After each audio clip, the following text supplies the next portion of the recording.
वट वृक्ष मंदिरात स्वामी समर्थांचे दर्शन झाल्यानंतर आता आम्ही आलो आहोत श्री गुरु मंदिर बाळप्पा मठ येथे। हा मठ म्हणजे श्री स्वामी समर्थांचे परमभक्त बाळप्पा महाराज यांच्या भक्तीचा साक्षीदार। इथे वातावरण खूप शांत होते, कुठल्याही प्रकारचा गोंगाट वगैरे काहीही नव्हता।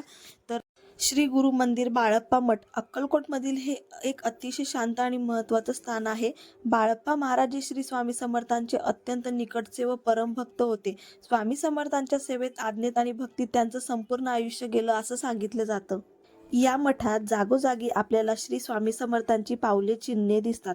स्वामी समर्थ जेव्हा अक्कलकोटमध्ये होते तेव्हा त्या परिसरात त्यांचं वारंवार आगमन होत असत। ही पाऊल चिन्हे गुरूंच्या उपस्थितीची आठवण करून देतात, जणू स्वामी आजही या मठात भक्तांना योग्य मार्ग दाखवत आहेत। बाळप्पा मठात दिसणारी स्वामी समर्थांची पाऊल चिन्हे एकाच ठिकाणी नसून वेगवेगळ्या जागावर आहेत। यामागचं कारण असं सांगितलं जातं की स्वामी समर्थ एका जागी स्थिर न राहता मठात फिरत, थांबत, बसत असत। म्हणून जिथे जिथे स्वामी थांबले त्या त्या जागी भक्तांनी पवित्र मानून पुढे चरणचिन्हांच्या रूपात जतन केले आहेत। श्री स्वामी समर्थांची पाऊल चिन्हे त्यांच्या सततच्या भ्रमणाची आठवण करून देतात। स्वामी एका जागी थांबणारे नव्हते, ते भक्ताला पुढे चालायला शिकवणारे होते। म्हणूनच ही पाऊल चिन्हे फक्त दर्शनासाठी नाहीये, तर आयुष्यात योग्य मार्गावर पाऊल टाकण्याची प्रेरणा देतात।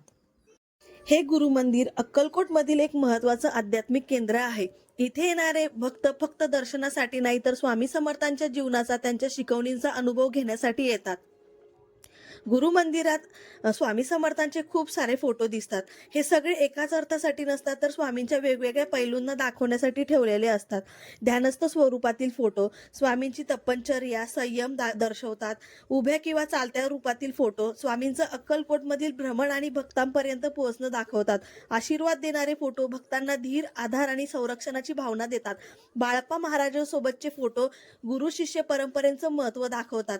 म्हणजेच हे फोटो केवळ सजावटीसाठी नाहीये, तर स्वामींच्या कार्याचा, विचारांचा आणि मार्गदर्शनाचा दृश्य इतिहास आहे। स्वामींच्या फोटो समोर उभं राहिल्यावर स्वामींच्या आयुष्यातील वेगवेगळे प्रसंग आठवतात।